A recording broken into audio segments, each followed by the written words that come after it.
kalau benar ini buktinya cukup untuk mengatakan bahwa memang sudah terjadi pencemaran, maka sebaiknya ini juga ditindaklanjuti ke tahap yang lebih tinggi.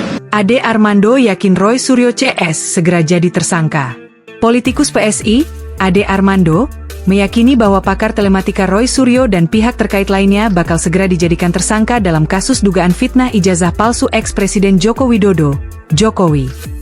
Kalau saya pribadi, dari apa yang saya dengar dan pelajari, hampir pasti akan segera terjadi peningkatan tahapan gelar perkara, kata Ade ditemui di Gedung Bareskrim Polri, Jakarta Selatan, Kamis, 9 Oktober 2025. Menurut Ade, gelar perkara yang dimaksud adalah penetapan tersangka oleh Polda Metro Jaya terhadap Roy Suryo dan pihak terkait.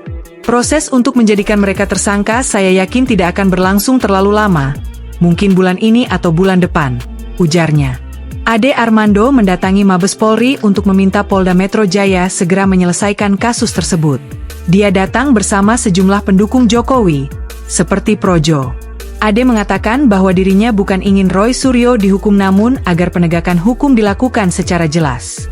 Jadi kami bukannya ingin agar Pak Roy Suryo itu dihukum, kami justru ingin mengatakan kalau memang mereka adalah orang-orang yang bersih dari tuduhan penghinaan, pencemaran, ya dibebaskan saja. Tapi kalau tidak, kalau benar ini buktinya cukup untuk mengatakan bahwa memang sudah terjadi pencemaran, maka sebaiknya ini juga ditindaklanjuti ke tahap yang lebih tinggi.